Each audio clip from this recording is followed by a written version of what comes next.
Welcome to Fredericksburg Mission, a podcast talking all things mental health and wellness in the Burgh, brought to you by... How do you shorten the time it takes to buy a car? Car buying just got easier. Pohanka365.com lets you complete as much or as little of the car buying process online. Pohanka365.com. Car buying simplified. Anytime, anywhere.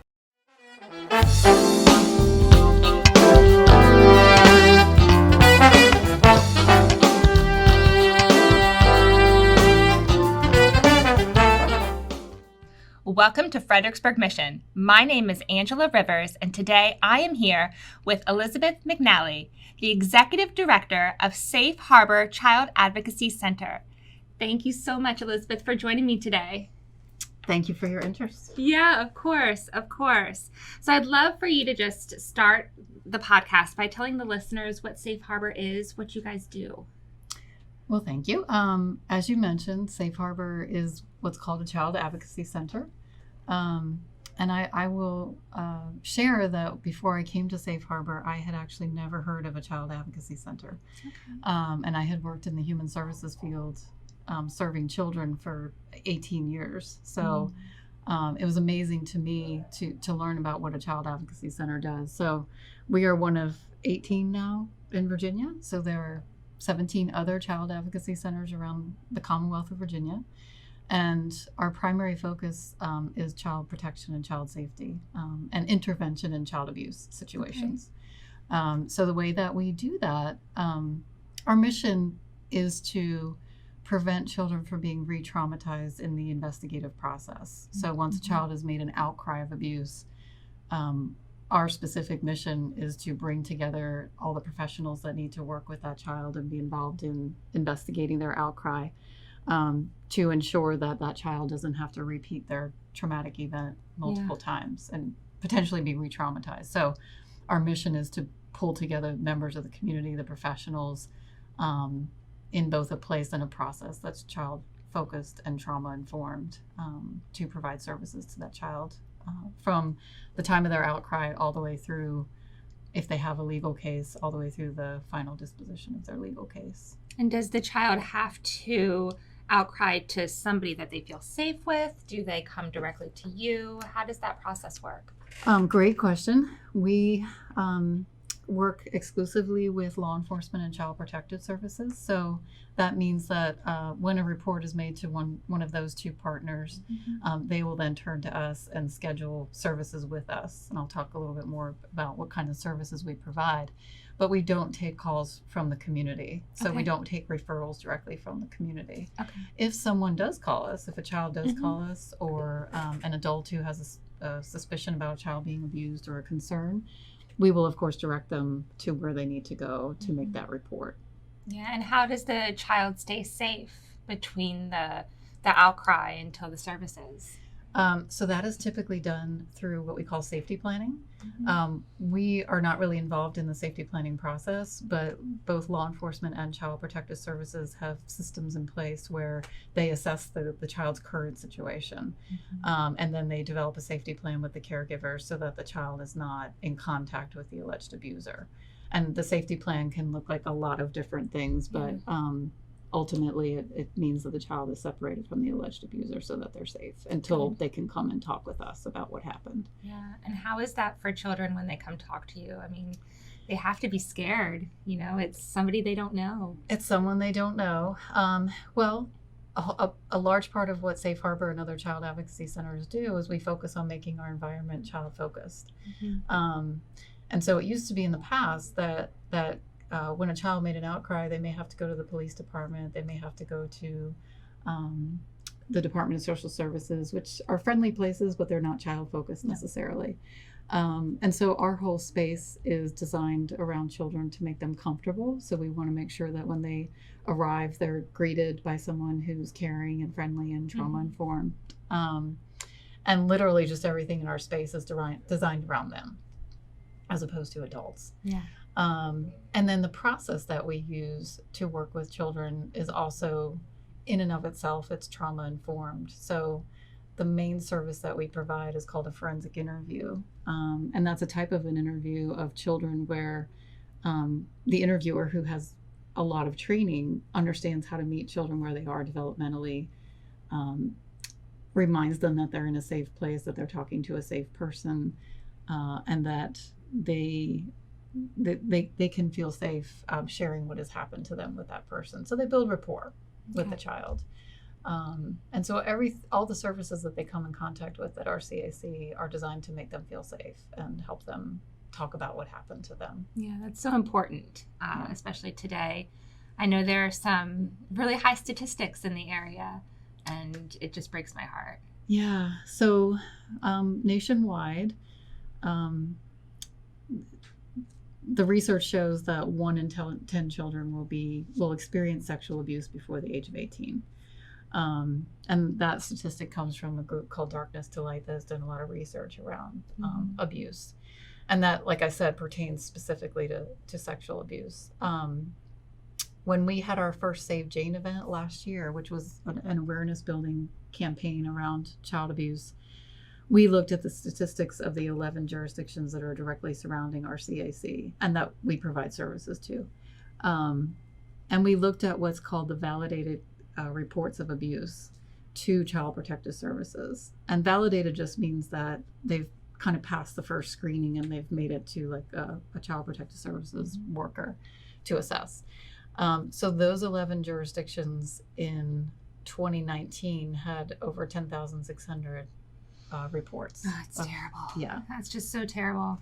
And I even, last year I was, happy to read some of those names, but the ages, I mean, it's not necessarily just teenagers. It's really young, like 2-year-olds or younger. Or even younger. Yeah.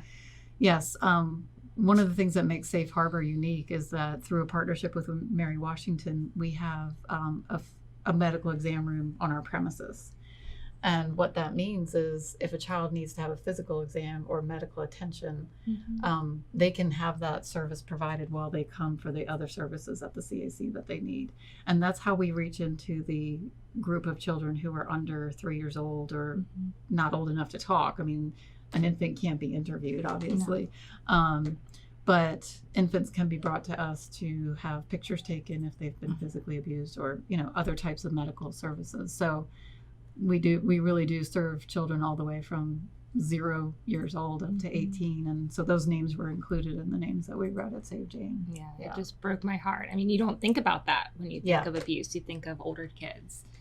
That's always what's portrayed on TV too, but it's not necessarily that. And it's terrible. Yeah, it's a huge problem. And it's a big problem in our community. It's a huge problem nationwide. And our belief is that the pandemic made it worse.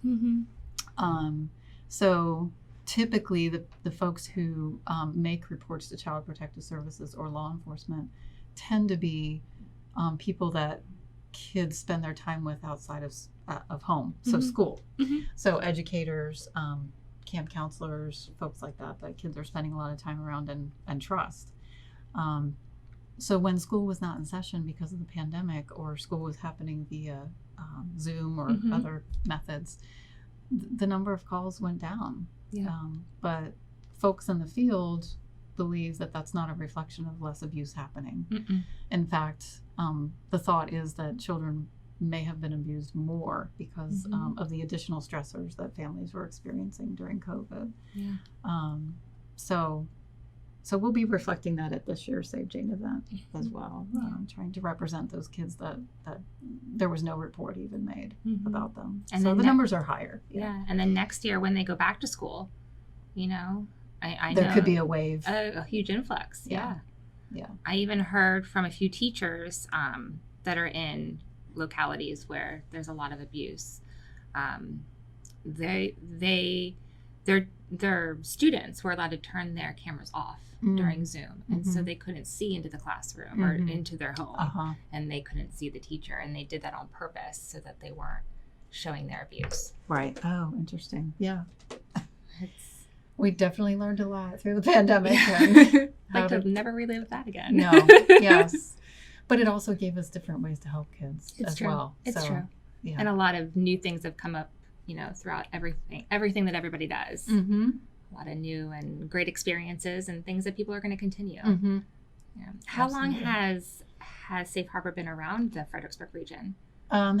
So formally, Safe Harbor was formed in 2008, but the kernel of it went back to 2006. So it was actually one of the forensic nurses from Mary Washington who kind of had the kernel of the idea and learned about how kids could maybe be served better, child victims of sexual abuse in particular, how they could be served better by the community. So she really spearheaded kind of putting together a task force of people to look at the feasibility of having a CAC in the region.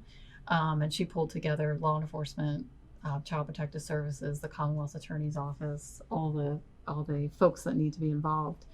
And they did a lot of work, and they raised a lot of awareness, and they committed to bringing a CAC. Yeah. And as I said, in 2008, Safe Harbor was incorporated as a nonprofit. And then they began serving children in 2009. So just over, I can't do math in my head, but we're about 12 years old, I guess. Yeah. And we've served over 2,600 of the region's children in that time. So that's really how it started, and just a very committed group of people. It started with the city of Fredericksburg, Spotsylvania County, Stafford County, King George County, and Caroline County. So what's also known as Planning District 16. I'm sure you've heard that phrase. That's who we started out serving. We also now have branched out a bit, and we serve some other jurisdictions through what we call a courtesy kind of agreement. We don't have a formal agreement with them, but we provide services to their children as well. Wow. Yeah. And have you been there through this from the start? No. Okay. I actually came to Safe Harbor in 2017. Okay. So about 4.5 years ago. And as I mentioned earlier, when I was looking at your kind of questions and things, I thought, I've been actually working with children since I was 13. Wow.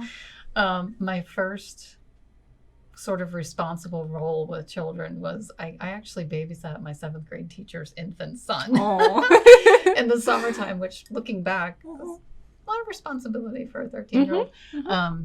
But I have been working with children since I was 13, really. I consider that to be the beginning.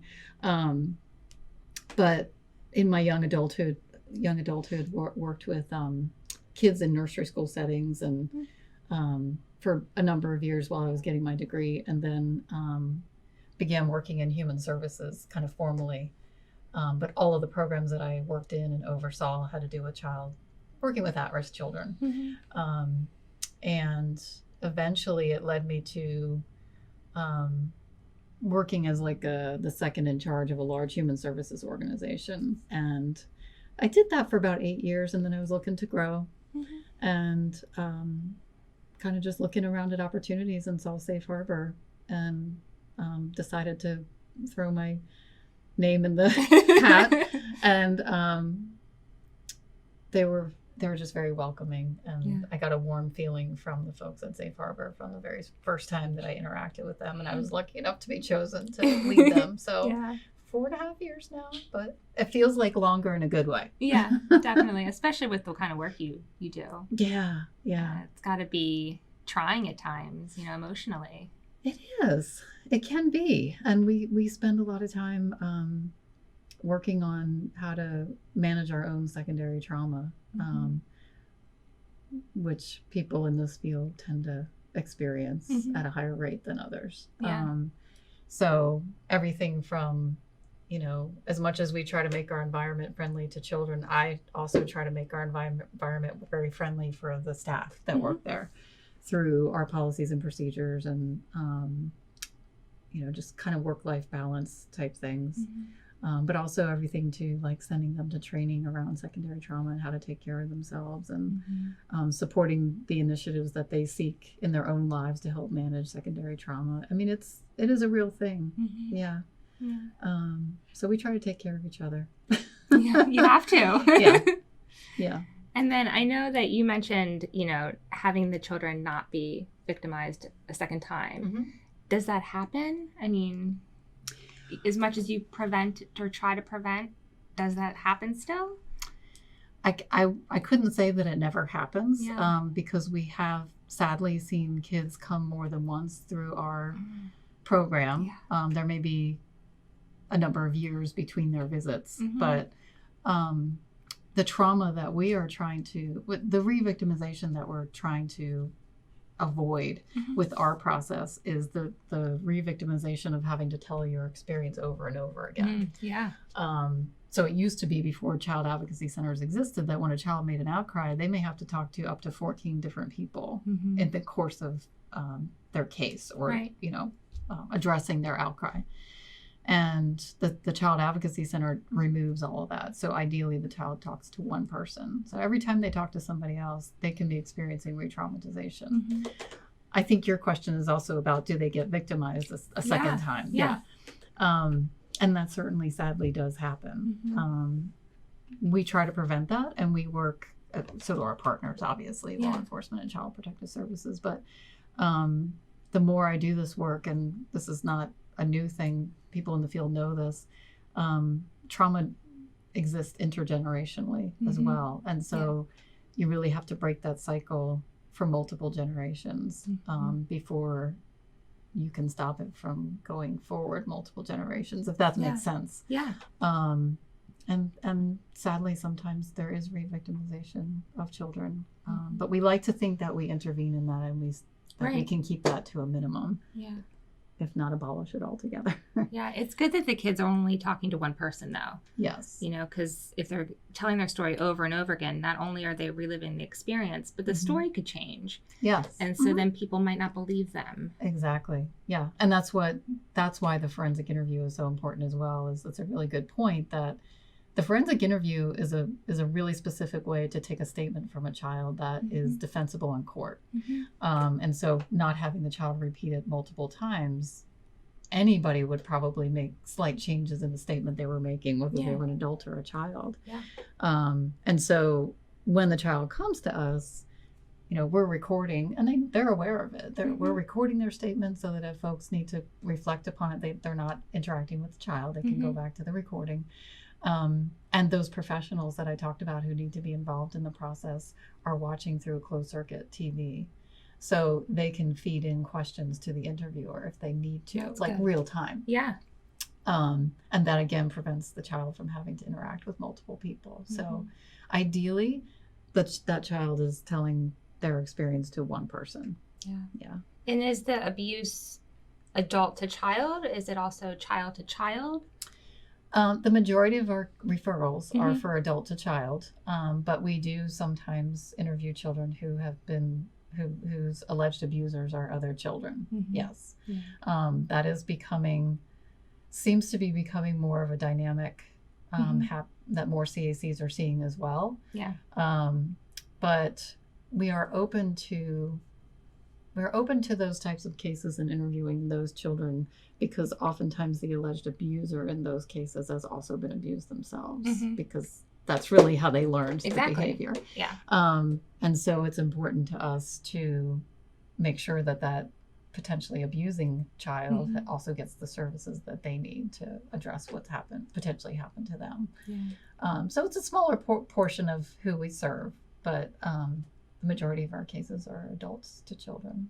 That's a common question I hear in the community when, in what I do, and people are asking those types of questions. Is it always adult? Who do I call if it's child to child? And so it's nice that you advocate for both. Yes, and I would encourage people to still make their reports to law enforcement and CPS. It's important to report to both. They do cross-report to each other, but people, I think, will feel more comfortable when they make both of those reports and they know they've done, what they need to do to make that. And if they're aware of something that's happened that's child to child, I would encourage them to still make those reports to both. And entities. who do they reach out to? Because I know that's a common question when a child is abused. If it's abused by a child, they call somebody different than if it's an adult. Yes. So if someone is concerned about a child having been abused by an adult or another child, I would still recommend that they call Child Protective Services. The Virginia hotline number is 800-552-7096. If they are calling about a case where it appears that it's a child abusing another child, Child Protective Services may or may not take that case, but it's still important to report it. Yeah. For law enforcement, they would just call their local law enforcement office and make the report. So I would recommend doing that, and whether it's a child abusing another child or an adult. Yeah. And what are the common misconceptions around, child abuse? So a couple of the ones that seem to kind of come up the most, I have to refer here, is that child abuse only happens in some parts of society. So that it's kind of class-based or socioeconomic based. Yeah. For child sexual abuse, it's non-discriminatory. It happens in all parts of society. There have been studies done that show that there's a link between physical abuse and socioeconomic status. I don't have all the details on that, but just to say that child sexual abuse is non-discriminating and can happen in any parts of society. Another one that we kind of hear is that sex abuse only happens by kind of like creepy strangers, and sadly, with sexual abuse, there was a study done, I don't know quite how long ago, but in the past couple of years, that showed that child victims whose cases were substantiated, meaning it was proven that something had happened to them, 90% of them knew their abusers. So in only 10% of cases was the abuser actually unknown to the child. Another study showed that almost 92% of victims of all types of abuse, sexual, physical, were maltreated by one or both parents. And sometimes the perpetrators may be other people that the child already knew. But caregivers and parents are a high percentage of who's abusing children, sadly. So that's another myth that kind of, it's this creepy stranger somewhere, and statistics show differently. Another one that I find, I don't question it, but it was so surprising to me, is that the myth is that children usually tell someone when they're being sexually abused.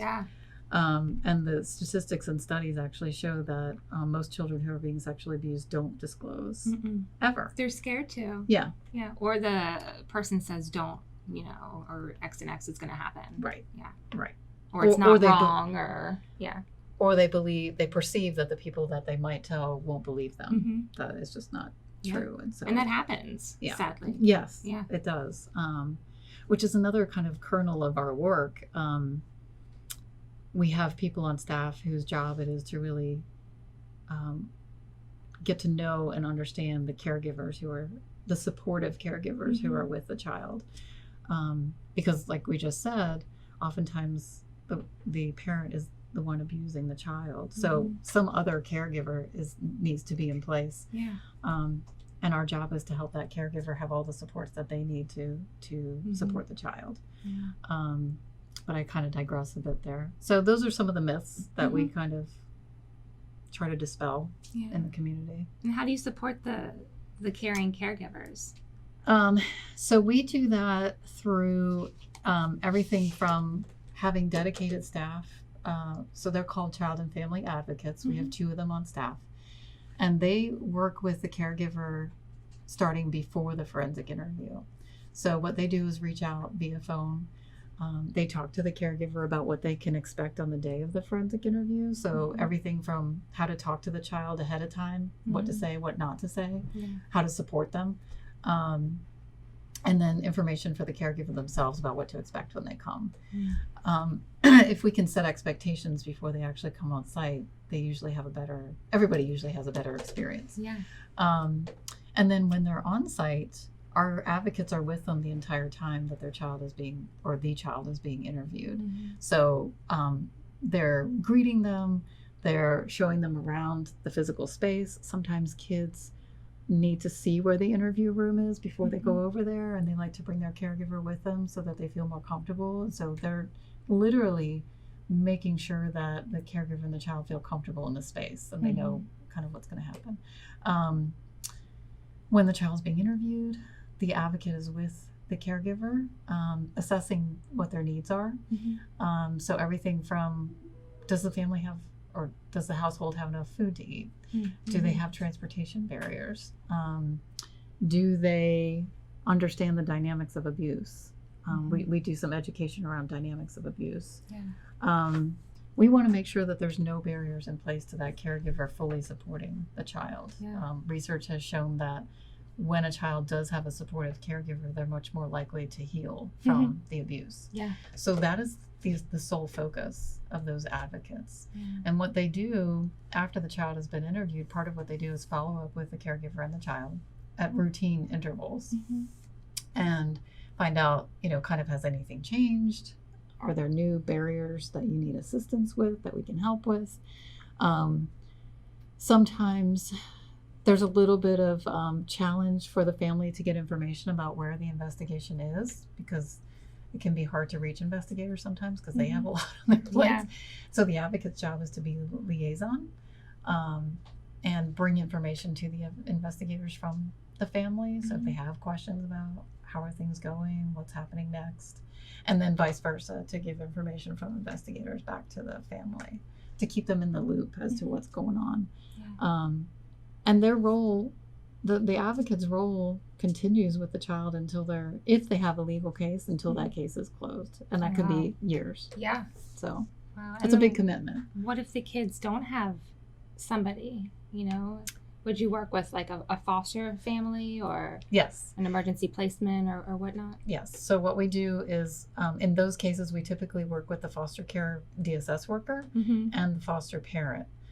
So what we're doing with the foster parent is ensuring that on a day-to-day basis, they know how to support that child, because they may not have cared for a child before who had been abused. So kind of those practical tips of what you can expect from this child, having gone through the forensic interviewing process and maybe made a disclosure, and then with the foster care DSS worker, making sure that, and typically there's not a lot for us to do because DSS has done it all, but making sure they're connected with all the services that they need. So it's kind of a dual approach when the child's in foster care, but it's still important to support that foster parent, because they're caring for a child who has some special needs, and they may not have had that experience in the past. So scary. And how has Safe Harbor changed, over the years? Do you see it changing even more, like in the years to come? I guess the way that we've changed in the time that I've been with Safe Harbor is mostly through expansion of services. So we started out with literally like 2 people on staff. There was a director and the forensic interviewer. And they partnered with what we call the multidisciplinary teams, which are the investigators and the nurses and the Commonwealth's attorneys, and they, as a group, provided all the services. And then over time, we added more services. So we have added the 2 advocates that I talked about in-house, and we've also partnered with the Community Services Board, the Rappahannock area. We have a really important partnership with them, which allows us to provide therapy to kids. So in the beginning, we provided therapy through one therapist who saw all the kids that needed therapy. It's a lot. And she operated in her office. I mean, she had an office, and that's last year, well, actually more like 18 months ago now, we expanded into a therapy suite. So we now have space for additional therapists to come on board, which we're hoping to have soon. One additional therapist. And there's just a dedicated space for therapy to happen, with a room that has all of the supplies and equipment that we need to do therapy with young children. So young children tend to do their therapy more through active play and constructive play. So you need space to do that and to be able to make a mess. So we have that now. So we've grown a lot in that way. So we went from having 2 people on staff to now 6. And once that second therapist comes on board, our team will be 7 people. So it's a lot of growth. And I would say in the future, probably the way that we'll expand is to add more forensic interviewers.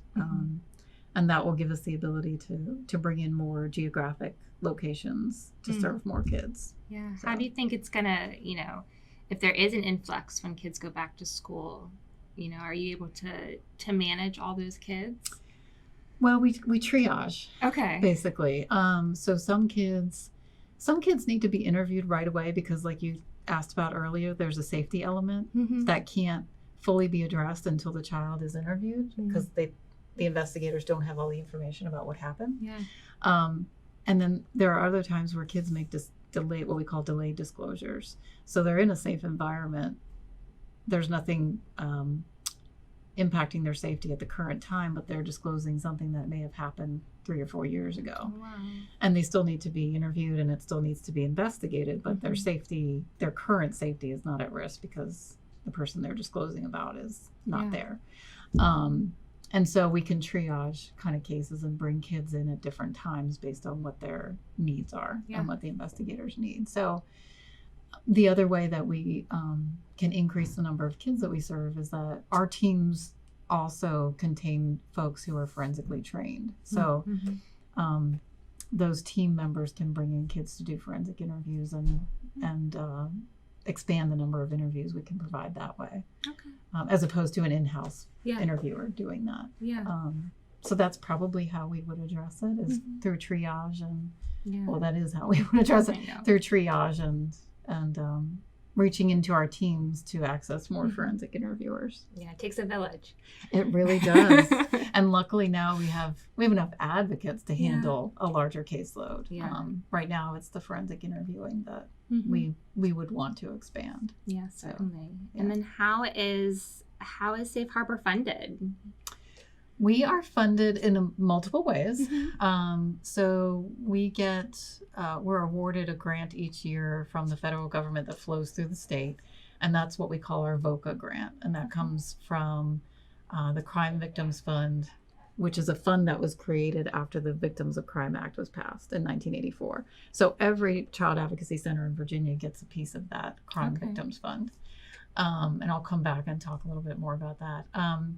But we also acquire grants from private foundations. The local community foundation has funded us. And we have 2 fundraisers per year. So, and then we're lucky enough to be, to get donations from the community as well when we ask, for that.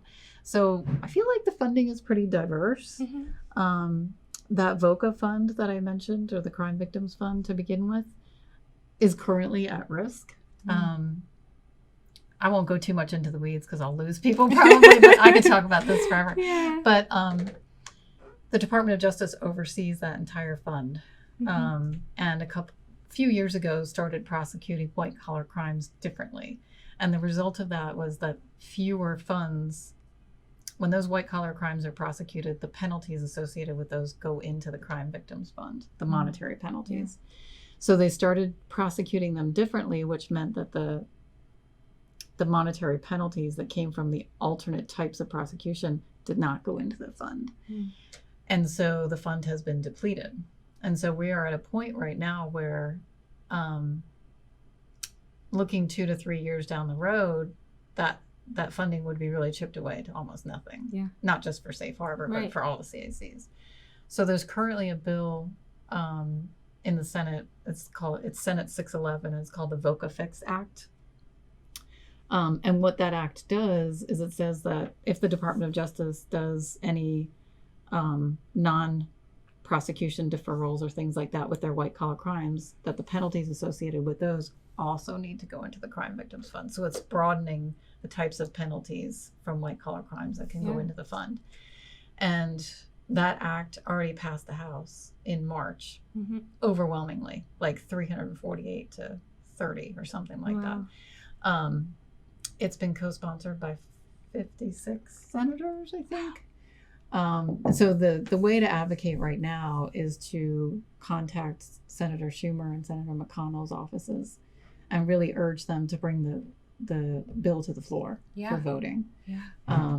So I can put something on our Facebook page about how people would do that. We even have some sample language that they could use. And then it could be shared with the podcast. Because I mean, what's going to happen if it doesn't get passed? I mean, Yeah, if it doesn't get passed, I mean, I believe this year the VOCA funding represents in our budget between 65 and 70% of our budget. yeah. So next year, if VOCA isn't fixed right now, and by the way, even if it's fixed today, it will take some time for that new, for the fund to grow back up. It's hard to say exactly how much of a cut we would receive, but it would be catastrophic. It would be. And which would ultimately mean we could serve fewer children. So. And then what's going to happen to them? Right. They won't get the services. No. They won't be on a path to healing. So it would be devastating for the children. For the children, yeah, certainly. Yeah. So we need everybody to advocate, and I will make the information available and tools. Yeah. It's not hard to do. It just needs to be done. Yeah. Oh, goodness. That just breaks my heart. Yeah. I mean, in this year, it's going to be, even more probably abused. Yes. Yes. The combination of when kids go back to school and probably an increase in the reports. And then the potential is looming out there for the funding to not increase. And then what if the numbers keep increasing and the funding's not there? I mean, it's just... Right. It's truly catastrophic. Right. Yeah. So we hope that doesn't happen. Right. Of course. But we will be turning to you the community. To advocate for it, though. Yeah. And let the community know. And then let's talk about your 2 fundraisers. Yes. Yeah, because if people are listening and they want to get involved, it'd be nice to have that support. So I'll start with the one that we just held back in May. We had I believe it was our 12th annual golf tournament. So it's a very successful fundraiser. It was started by 2 women who are very connected to Safe Harbor, obviously, and have a real passion for raising funds for Safe Harbor. And so that was held at the Fredericksburg Country Club back in May. We raised a really good amount of money from the tournament, and people really just had a good time, I think. Golf tournaments are always so much fun. They are. And people were ready to be out and do things post-COVID and post-pandemic. But they were supportive of Safe Harbor. I mean, it was great. So we'll have that again next year. We've already picked the date. I believe it's the second week in May, but I'll also make that available. And it will be at the Fredericksburg Country Club. So it's a great time. The other event that we have just started doing, this will only be our second year, is Save Jane.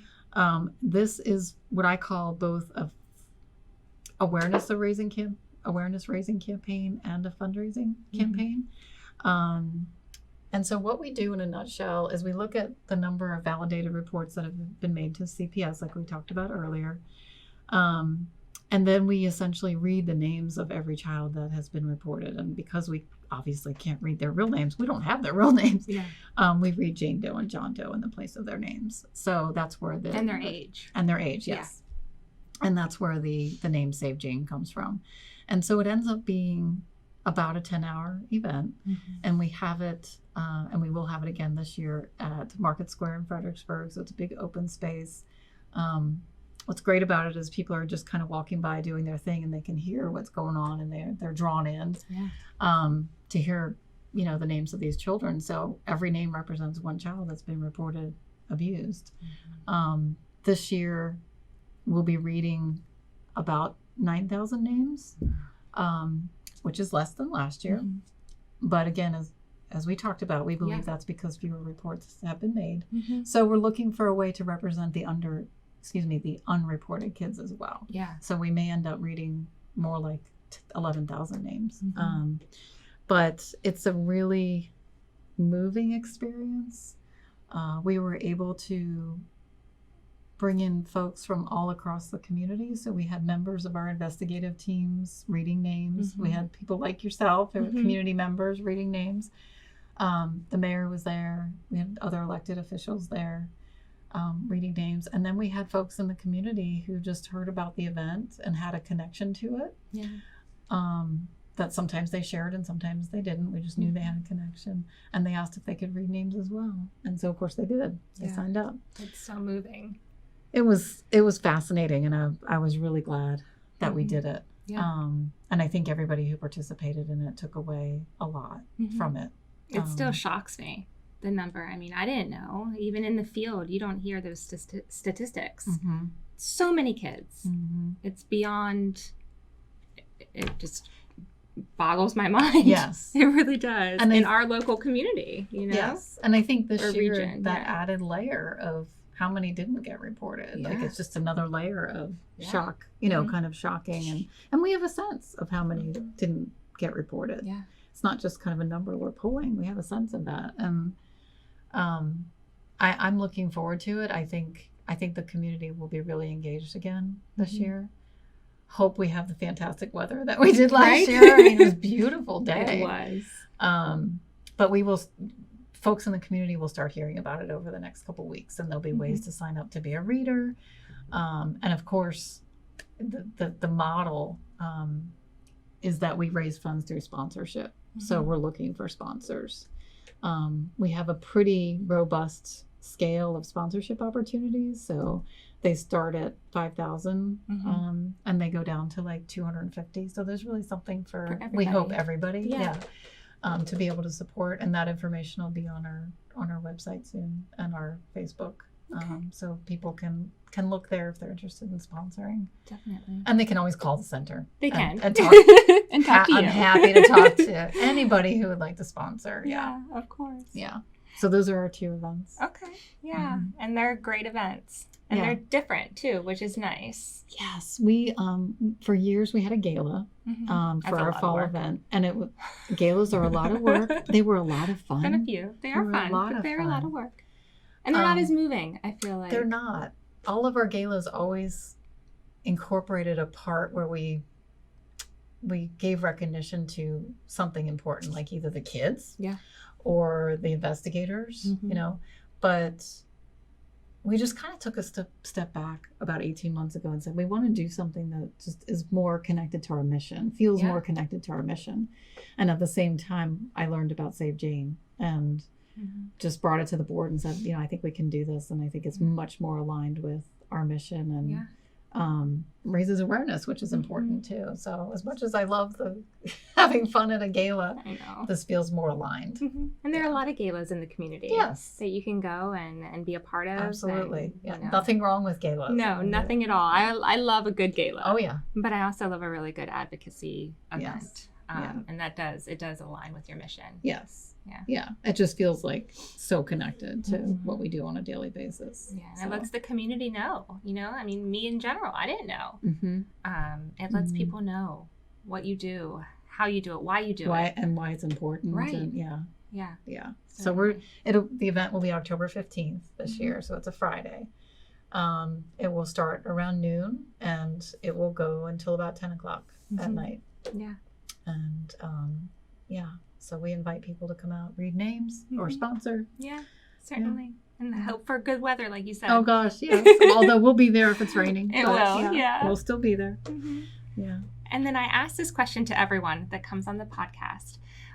You know, at UMFS, we value our families, we value our staff, our children as unwavering champions. How are you an unwavering champion in the community? Me personally. Yes, you personally. I guess I think of an unwavering champion as somebody who's kind of fearless about a cause or an issue, and they just, you know, advocate for it. Yeah. I like to think I do that through my work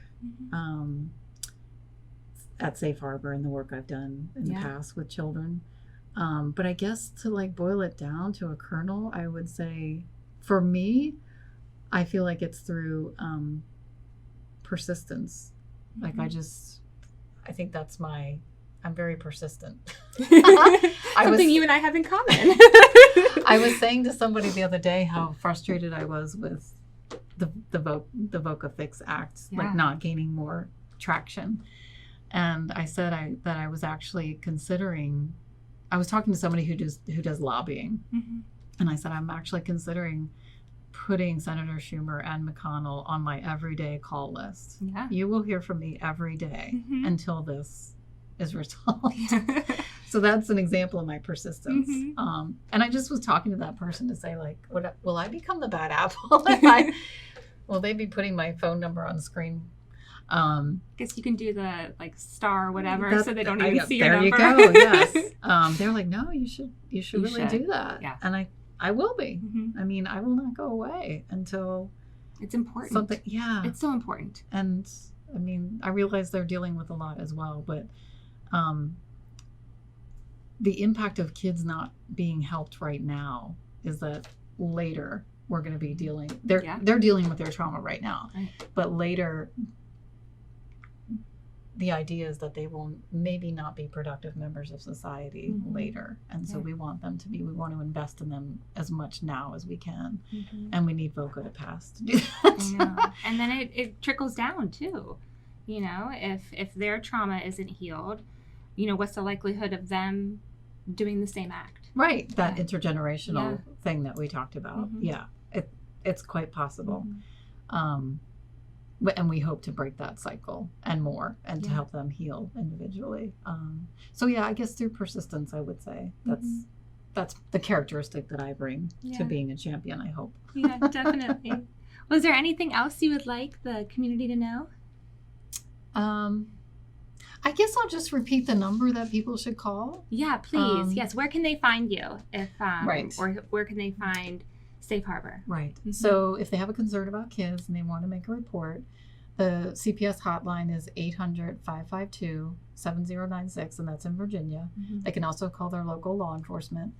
And something I didn't mention earlier is reports can be made anonymously, so they don't have to give their information. Yeah, that's so important. Which is sometimes a barrier for people concerned about. And then in terms of Safe Harbor, our website is safeharborva.org.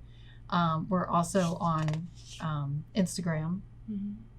I believe we're at CAC Safe Harbor. Let me look at my notes because I wrote it down. Did I? Maybe I didn't. At CAC Safe Harbor on Instagram. And then on Facebook, it's the same handle. If you search for at CAC Safe Harbor, you'll find our page. So they can find us those ways. And of course, our phone number is on our website as well. Yeah. So if folks have questions about kids or they have concerns, we're happy to take those calls and help make sure they get to the right place. We field those daily. Yeah. So don't hesitate to call us. Yeah, certainly. Well, thank you. Thank you, Elizabeth. It's lovely to have you on and to share with the community what you do and how they can be a bigger part of the picture. Well, thank you for having me, and thank you for your service on our board, and for inviting me. Yes, of course. And for everything that you do for kids. Wouldn't have it any other way. Thank you. Of course. This is Angela Rivers with Fredericksburg Mission. Of course, if you'd like to learn more about becoming a foster parent, please visit www.umfs.org/foster. We'll see you next time. Thank you for joining us. I'm Angela Rivers with Fredericksburg Mission. Tune in at Apple Podcasts, Spotify, or anywhere you listen to your podcast. Join us again next week for our next episode.